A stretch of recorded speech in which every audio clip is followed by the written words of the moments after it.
Hey Wellesley, I'm Caroline, and it's Sunday, October 21st, aka election season. This only happens once every 4 years, so we couldn't pass up the opportunity to do a politics episode.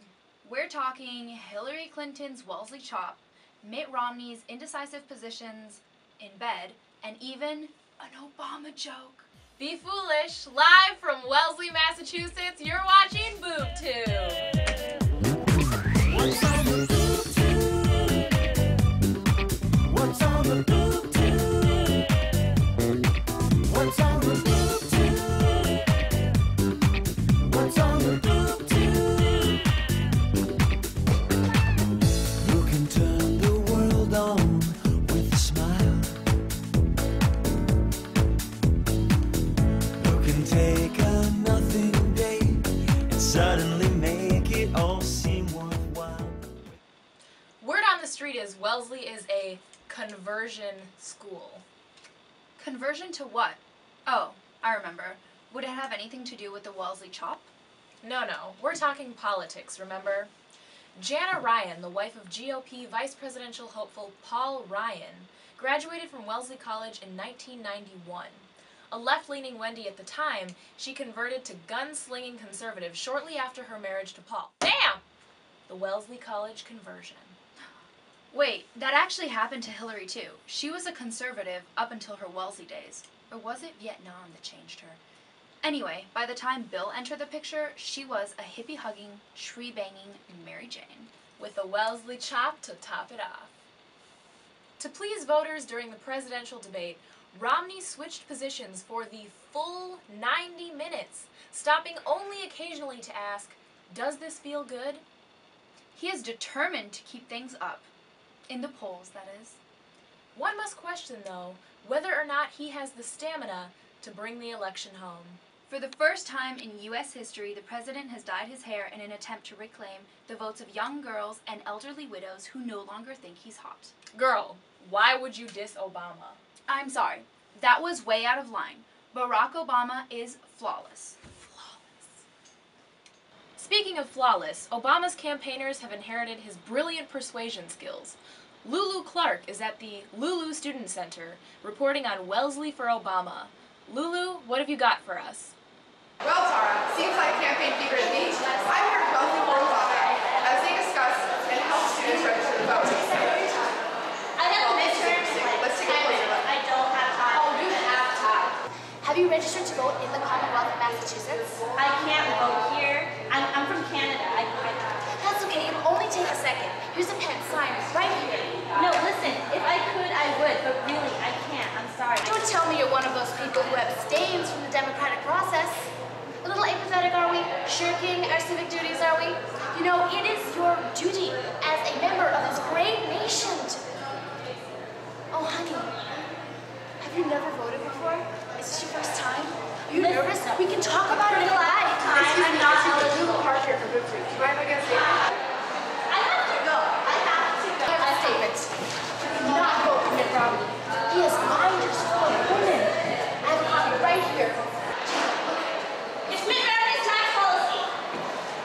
You can't fool me with that. He doesn't even have one. Well, there you have it.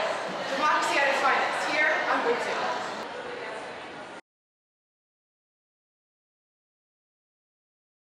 You may have heard the recent rumors concerning Elizabeth Warren's ancestry. Slanderous accusations from a man who promised, at the beginning, to run a clean race. Scott Brown has broken that promise. And what's worse, he's not who he says he is.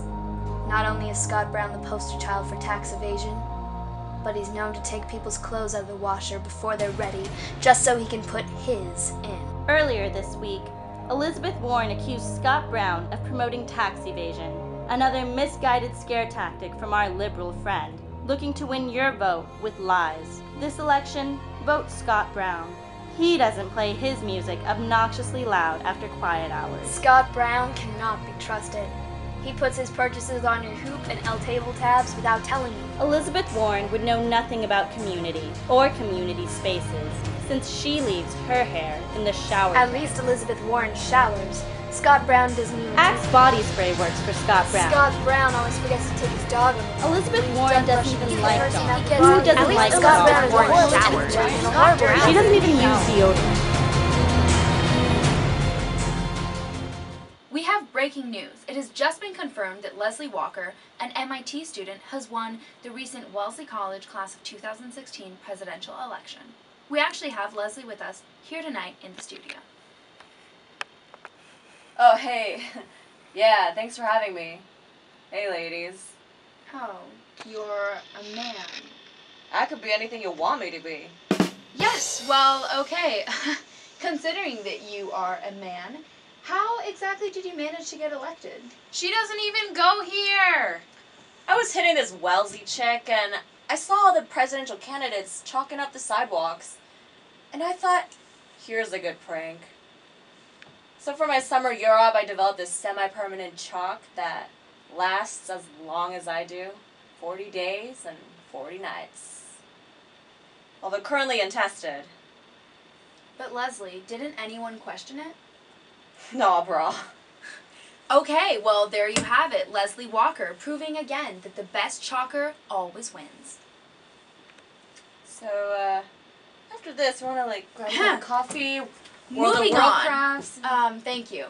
By now, everyone on Wellesley's campus is well aware of Romney's indecision, but this time he's gone too far. He recently declared himself as a pro-life president, yet he fails to name just one piece of anti-abortion legislation law that he would back if president, which is kind of like saying that you're a Beatles fan and then being unable to just name one of their songs. Either you live under a rock or you're scared that supporting Ringo will get you teased. If you're going to say something, you have to be ready for real-life actions and consequences. Like getting too drunk and dancing Gangnam Style on the table? Close enough. Oppan Gangnam Style. Gangnam Style. Oppan Gangnam Style. Gangnam Style. In other news, Sarah Palin is writing a fitness book. This former vice presidential candidate isn't just going rogue, she is going vogue. Next on her agenda, a children's book. We have exclusive coverage of Sarah Palin on Reading Rainbows, where she will give us an exclusive reading of her next book, If You Give a Moose a Gun. Always the maverick. Butterfly in the sky, I can go twice as high. Take a look, it's in a book, a reading rainbow. You know, I'm just so honored to be here at Wellesley Daycare and share my new book, If You Give a Moose a Gun. If you give a moose a gun, he'll want to use it right away. So you take him to a shooting range. If you take him to a shooting range, he'll see an NRA rally there and want to join in. So you take him to an NRA rally.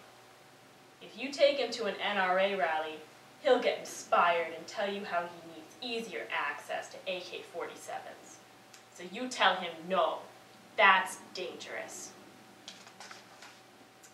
But if you tell him loose gun control laws are dangerous, he'll tell you, abortion, now that's what's really dangerous. So you try and explain the dangers of limiting a woman's right to choose. If you try to explain those dangers, he'll interrupt you and tell you he's pro-woman. So you accuse him of hypocrisy and godlessness. If you accuse him of hypocrisy and godlessness, he'll tell you he's tired and wants to shoot something to wake himself up. So you give him his gun. Okay, I also brought snacks.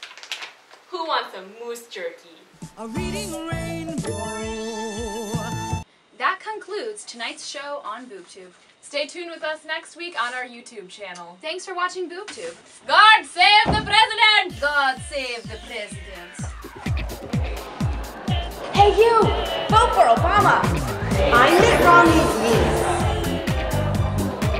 What's on the